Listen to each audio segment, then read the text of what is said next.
to have those educational moments, explaining to different organizations, doctors' offices, things of the like. And that's one of our jobs, is to have those. We're happy to educate and advocate in that way, because it's their responsibility to help us educate people.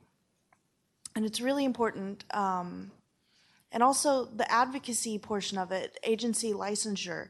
We are an agency, but really anyone can set up an interpreting agency. Anyone in this room could do that. Anyone could just stand up out of the blue, decide, oh, I know sign language, I'm gonna run an agency, I'm gonna be an interpreter. And there's absolutely no regulation, no policy, no rules, no screening processes for that. And there should be. We should be working to make sure that agencies have that quality of interpreters, but honestly, we're not seeing that. And so if we were able to establish something related to that, it would be absolutely thrilling to see policy, to see licensure for the interpreters in order to provide the best service possible. And hopefully you'll take that into your consideration, because we are one of the agencies that serves many of the government clients. So thank you for your time.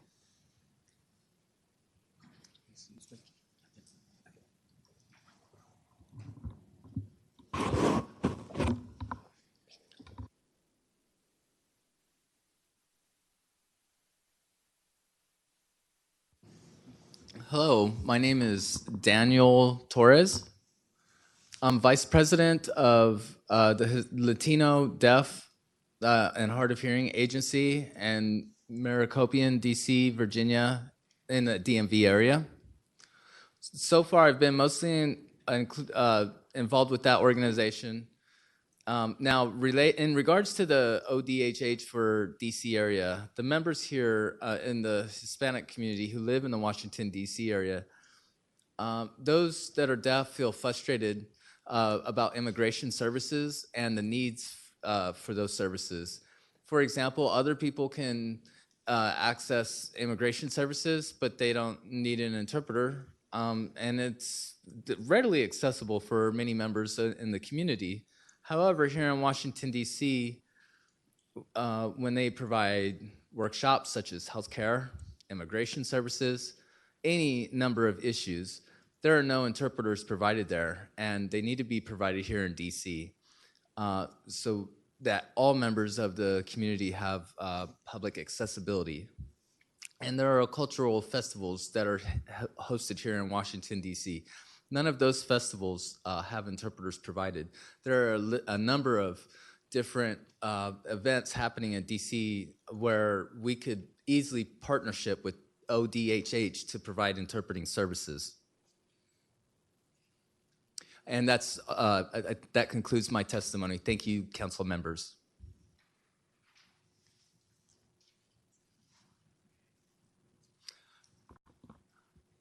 Hi, I'd like to voice for myself.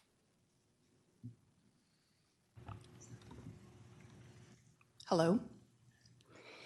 Hi, my name is Traci Ison. I've been a sign language interpreter for 20 years, and I'm now the president of the Maryland and DC chapter of the National Interpreter Certifying body of the Registry of Interpreters for the Deaf, called the Potomac Chapter, PCRID. I'm also a CODA, which is a child of a deaf adult, and I can hear. My father is a deaf person and a leader who stood for the rights of religious freedom for deaf people all over the world for the last 50 years. I'm committed that every deaf person's voice is heard and that deaf people live empowered lives. Why empower the deaf people? What do they have to say that hearing people would want to hear?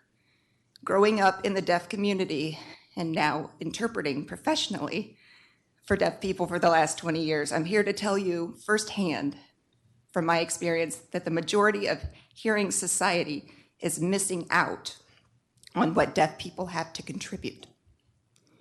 I believe it will be a deaf person who finds the cure for cancer and the solution for resolving world hunger. The most intelligent people I've ever met in the world have been here in DC, and they have been deaf and hard of hearing people. Establishing an Office of the Deaf and Hard of Hearing, led by deaf and hard of hearing people is where DC can begin. Discover what deaf people have to contribute. Thank you.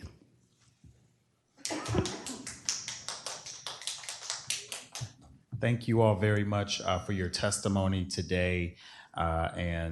We've heard at least a couple of times this morning and afternoon the need for licensure as it relates to individuals who provide sign language services. And so that is something that this committee will begin to look at. It would likely have to be a separate piece of legislation. And so we will certainly reach out to your organization on how best to prepare for something like that. So the committee will certainly be in touch. And thank you for your input this afternoon.